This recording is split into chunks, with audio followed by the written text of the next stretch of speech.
Hello everyone, I have a gameplay on the map Diner. It's going to be King of the Hill. This is from the developer playlist, and I thought it would be a nice game to kind of talk about the title update and give you my own thoughts and feedback.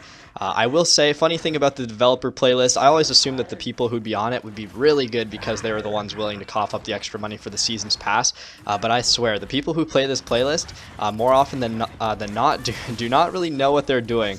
My friend and I always have this joke that these dads are going to work and coming back home and they just want a break to play Gears and relax, and they end up getting put against people like me who are just trying their ass off to win the match the whole way through. And that's just my way of saying that in this gameplay, you are going to see some pretty ridiculous stuff on my end, but nothing that's super fantastic when you take into account the level of skill on the other team. But you get what you get in the developer playlist, and it's a great way to test out the new maps. That's all really the developer playlist is right now anyway, and I'll get into that in a sec. But nonetheless, I'm going to go through a rundown of my thoughts and feedback for this title update. The first thing I want to say is that this is obviously an improvement. Objectively speaking, the content added in this March update has made the game better, and you can argue things like, oh, we got lobbies, but they should have been in there in the first place, and that's totally true and correct, but it's also true to say that if you're watching this, you probably have been playing the game for a few months already, and the lobbies and the Nasher or whatever you want to say was not in the game. It is now added, and objectively this game has more value in my opinion. So that's always good to see that this constant monthly update stuff is really adding to the game, and I feel like it's probably pulled back a few people to come and try and test out the waters again, so to speak, on Gears. So it's great to see fresh content, and that's something I think everybody needs to take a minute to appreciate, and I'm sure it's not easy to deliver consistent content like that. Monthly updates requires a lot of work to be adding new content. So just starting with some of the pluses, we're going to start with lobbies. It's so nice to have lobbies back in ranked. You don't have to play maps that you don't like too often now because you can actually vote for it again. It's kind of funny. I don't think anybody, unless somebody took a bat to their head and they suffered some serious brain trauma, no one's voting for Spire and Glory for a long time. So it's nice to have a little bit of choice when you're selecting maps, and it's also nice the kind of menu setup that they have where you can easily select bounties and kind of change characters and see who's on your team. I really like the layout of that, and it really kind of adds to the experience for the matches. So I'm super happy to see the lobbies return. Next on the plate is the Nasher update. So this is obviously a big one, and people love to complain about the inconsistencies that they experience with the Nasher, whether or not it's true or not. It does look like the coalition updated it, and there were some issues that they were noticing, and they essentially changed the spread so that it would come out from the barrel of the gun as opposed to the center of your character, I believe, and that would just lead to more predictability in terms of what the shotgun would do. And that's great because obviously predictability leads to people feeling like their deaths or their kills were a lot more fair. Nobody likes to die unpredictably, but the nature of the shotgun is such that it's very difficult at sometimes at the speed at which you play to really kind of tell if you've landed your shots or not. So personally, I do feel like there's a lot of people who think they missed, where in reality, if they just were able to slow down their gameplay and double check, they'd see that more often than not, it was probably their own doing. But nonetheless, back on topic here, it's great to see that the Nasher was fixed. I kind of say that carefully because I personally didn't experience too much of an issue with it prior. Now, I think what some people are noticing is that on core settings, the Nasher is a nuke. My friends and I are joking about that too, just calling it's just a nuke gun. You shoot and people die in one or two shots. So I think that the tuning is much more favorable and better in terms of how it works for the competitive weapon tunings. And speaking of the competitive weapon tunings, we've also had the warm-up playlist, which I think a lot of people liked, where we got to experience what it might be like to play this game on Team Deathmatch or King of the Hill, for instance, with the competitive settings. Oh, just a moment here. Look at this. That guy, I just had to stop there for a second. I don't know why he didn't hit that Y button or blast me. Anyway, the competitive warm-up playlist was fantastic, and I'm happy that they brought it in. Hopefully they got a lot of good feedback from that game mode, and I think that there's a good chance that we're going to see the competitive tunings or just the playlist change so that we can experience a different setting other than core for these modes. That's obviously one of my biggest frustrations as somebody who normally likes to play competitive, is that to play the game types with the core weapons is just annoying. I don't like to have to switch back and forth between the two and have in the back of my head how I should adapt my playstyle based on the weapon tunings, but this is old news, of course.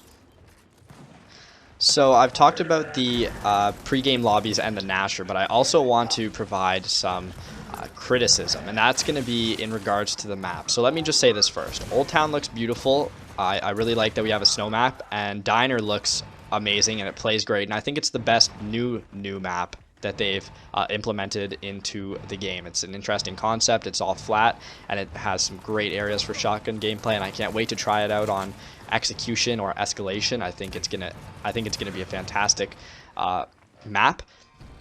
Aesthetically, it looks amazing too. Now, my big issue here is that we're a few months in now to this game, and the new maps that we've received, once again, I use the word new very loosely here, we have way too many returning maps from previous Gears games that are filling up what season pass holders have paid for, which is new maps to be introduced into this game for their use in private lobbies, and that to me is unacceptable. So just to kind of help prove my point here, I don't know exactly all of the maps off the top of my head that have returned, but I'll try to say a few here. We've gone Checkout, Dry Dock, Blood Drive, War Machine, and now Old Town. So there's at least a handful of maps there. I don't know if I missed any.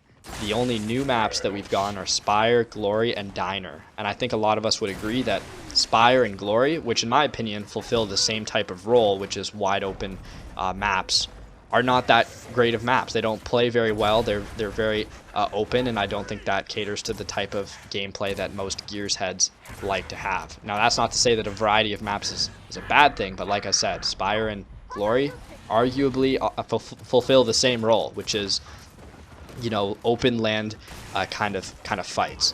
Diner, on the other hand, is a fantastic new map, close quarters, looks great, plays great, and I want to see them work to implement new maps like this. Even if they implement Gears 2 maps, I think those are fine as throwbacks, because if you think about, logically speaking here, we've had Gears UE before this, so that's Gears Ultimate Edition. That's the first Gears for you who are unfamiliar. So people have recently played that game. We've also had Gears 3, not super recently, but it was the last huge Gears game I'd say that people sunk a lot of time into. So Gears 2 was a little bit further back than that. So essentially what I'm trying to say is we've all been playing a lot of Gears 1 or Gears 3 if you're a consistent fan of the series and have been getting all the games, but it's been a while since most of us have touched Gears 2. So Gears 2 maps would be a little bit more fresh, in my opinion, to add to this game, and I think the Gears 2 maps were fantastic, just as a side note, for the majority anyway. So maps like Avalanche, I really enjoyed. I thought Security was a lot of fun. My controller just died there, that's why I was spinning, so I did not mean for that to happen. But even so, I would prefer not to see Gears 2 maps, 1 or 3 maps. I want new maps. I've been playing the crap out of this game, and I've played all of these maps already, so it's frustrating for me to wait for updates and then hear that, oh, we're happy to return another map that's a fan favorite. You know, it's way too many. They're basically importing Gears of War 3 into this game, which is unacceptable. Once again, strong language on my part, because I do feel this is something that, you know, that really does frustrate me. I just remembered the other map that I missed, and that was Impact Dark, which is essentially a reskin of a map we already have.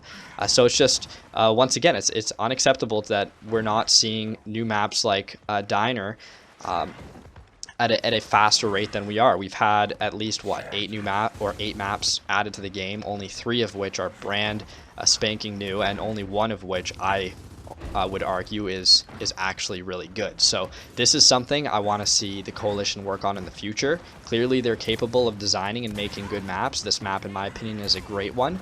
You know, even some of the maps that Gears shipped with were really good too. I think that Foundation is an incredible map. I do enjoy Harbor and Fallout. There's some good maps that Gears 4 shipped with. Same with, I really enjoy Relic.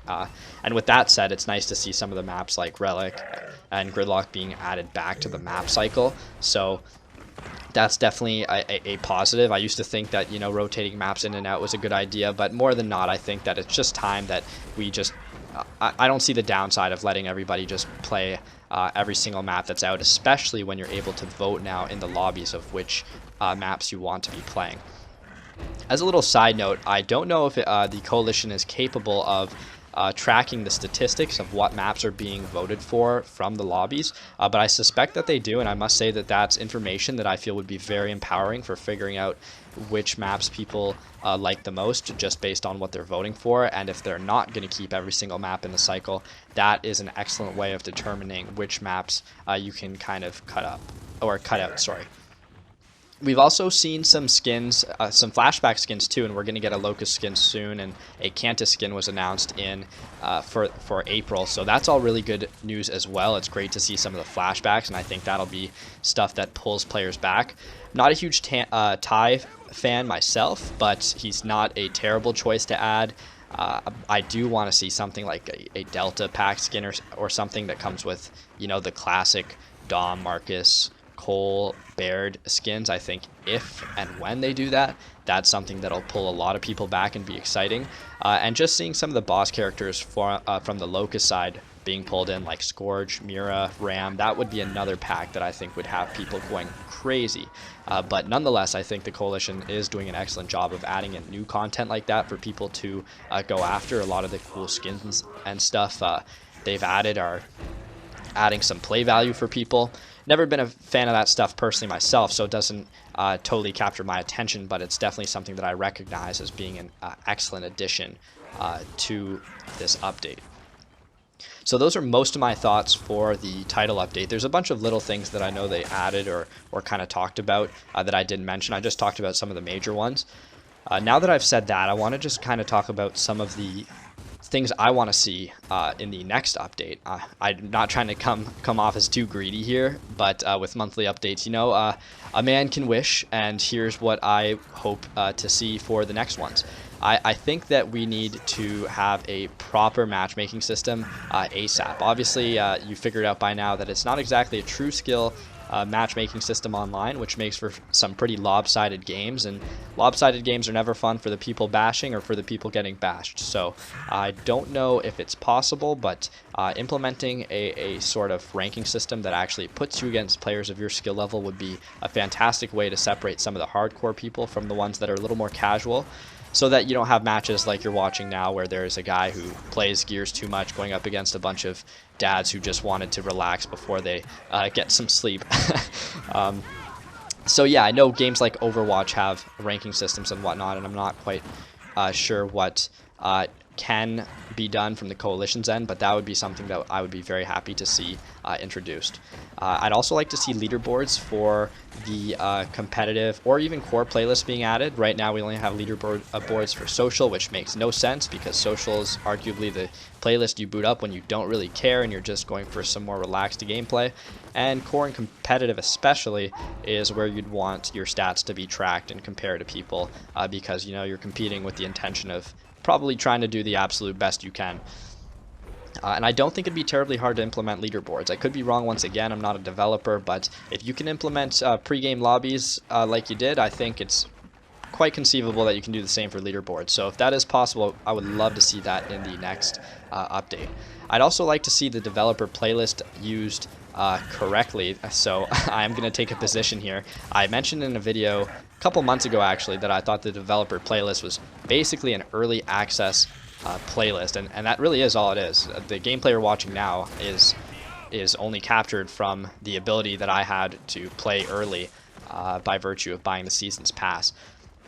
Now it's funny to me because we got the competitive warm-up playlist, which is arguably very experimental and something they wanted to test.